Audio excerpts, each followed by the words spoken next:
T20 world cup का आगाज हुआ और क्या कमाल का मैच था। एक तरफ साबिक चैंपियंस वेस्ट इंडीज और दूसरी तरफ स्कॉटलैंड, जिनकी एंट्री ही समझें किस्मत से हुई थी। तो ये थी डेविड बामुकाबला गोलियात की कहानी। चलिए देखते हैं इस दिलचस्प मुकाबले में हुआ क्या। तो फर्क बिल्कुल साफ था। एक तरफ वेस्ट इंडीज कैरेबियन के शेर, जिनसे सबको बड़ी उम्मीदें थीं, और दूसरी तरफ स्कॉटलैंड, जो समझें एक तरह से लॉटरी जीतकर इस बड़े स्टेज पर पहुंचे थे। अच्छा, तो स्कॉटलैंड ने टॉस जीता और फैसला किया कि पहले बॉलिंग करेंगे। उनका प्लान शायद यही था कि शुरू में ही वेस्ट इंडीज के खतरनाक बल्लेबाजों को काबू में किया जाए, और सच पूछे तो कुछ देर के लिए उनका यह प्लान काम करता हुआ नजर भी आया। स्कॉटलैंड की बॉलिंग वाकई बहुत नपी तुली थी। उन्होंने वेस्ट इंडीज को बिल्कुल खुलकर खेलने नहीं दिया। पावर प्ले में सिर्फ 38 रन्स बने। ये देखकर सब हैरान थे। लग रहा था कि भाई ये तो कांटे का मुकाबला होने वाला है। इस वक्त जो लोग मैच देख रहे थे उनका भी यही ख्याल था। जैसे कमेंटेटर ने कहा कि ये एक ठीक ठाक शुरुआत है, कोई बहुत खास नहीं। वो 9 का रन रेट मेंटेन कर रहे हैं। मतलब वेस्ट इंडीज से जिस तूफान की उम्मीद थी वो कहीं नजर नहीं आ रहा था। लेकिन फिर आया मैच में एक ट्विस्ट। एक ऐसा खिलाड़ी क्रीज पर आया जिसने आकर मैच का नक्शा ही बदल दिया। जी हां, हम बात कर रहे हैं शिमरॉन हेटमायर की। और इनके आते ही खेल एक बिल्कुल नए दौर में दाखिल हो गया। और बस यहां से खेल बदल गया। स्कॉटलैंड की जो गिरफ्त थी मैच पर, वो ढीली पड़ना शुरू हुई और कैरेबियन पावर ने अपना असल रंग दिखाना शुरू कर दिया। मैच जो एक सुस्त रफ्तार से चल रहा था, हेटमायर ने इसे एकदम से तेज कर दिया। सिर्फ 22 गेंदों पर उन्होंने अपनी 50 पूरी कर ली। इस एक इनिंग्स ने स्कॉटलैंड की सारी शुरू की मेहनत पर पानी फेर दिया। इनका फाइनल स्ट्राइक रेट था तकरीबन 178 का। ये सिर्फ एक नंबर नहीं है, ये इस बात का सबूत है कि स्कॉटिश बॉलर्स पर वो किस तरह हावी हो गए थे। ये सिर्फ रन्स नहीं थे, ये सीधा सीधा मुखालिफ टीम के मोराल पर हमला था। और देखें, हेटमायर की ये इनिंग्स सिर्फ अंधाधुंध हिटिंग नहीं थी, ये एक बहुत ही ज़हीन इनिंग्स थी।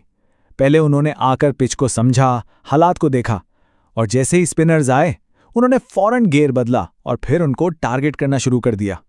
ये थी स्मार्ट क्रिकेट। हेटमायर की इस तूफानी इनिंग्स और फिर पावल और रदरफोर्ड के साथ ने मिलकर वेस्ट इंडीज के स्कोर को एक ठीक ठाक टोटल से एक बहुत ही खतरनाक हदफ में बदल दिया, और इनिंग्स खत्म हुई 182 रन्स पर। अब बारी थी स्कॉटलैंड की। उनको ये साबित करना था कि वो यहां सिर्फ हिस्सा लेने नहीं आए बल्कि लड़ने आए हैं। उनका इरादा था कि इस मुश्किल हदफ का ताक़ुब किया जाए।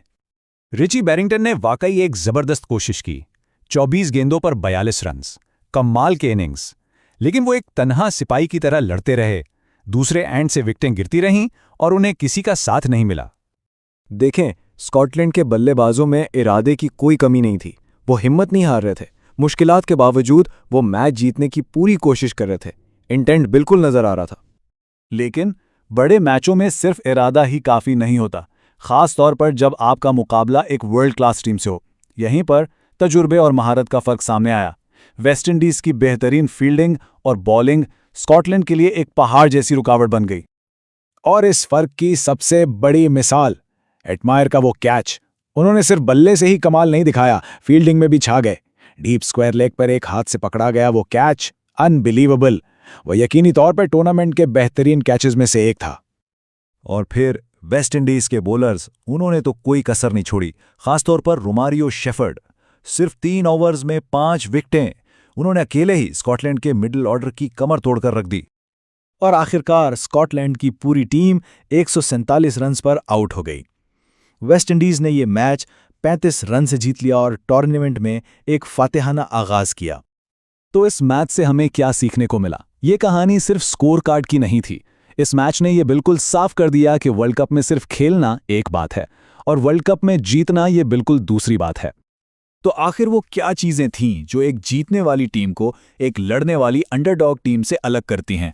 क्लिनिकल बॉलिंग, प्रेशर में वर्ल्ड क्लास फील्डिंग, और सबसे अहम, हेटमायर जैसा एक गेम चेंजर जो अकेले ही मैच का पासा पलट दे। और ये सब मिलकर बनता है बड़े मैच का मिजाज। ये वो सलाहियत है जो वेस्ट इंडीज जैसी तजर्बाकार टीमों के पास होती है। वो जानते हैं कि बड़े मैच के प्रेशर को कैसे हैंडल करना है और सबसे अहम लम्हात में अपनी बेहतरीन परफॉर्मेंस कैसे देनी है। तो ये मैच तो ख़त्म हो गया, लेकिन अपने पीछे एक बड़ा सवाल छोड़ गया। एक ऐसा टूर्नामेंट जहां हम अक्सर अपसेट्स देखते हैं, वहां खालिस तजुर्बा, यानी रॉ एक्सपीरियंस आखिर में कितना मायने रखता है।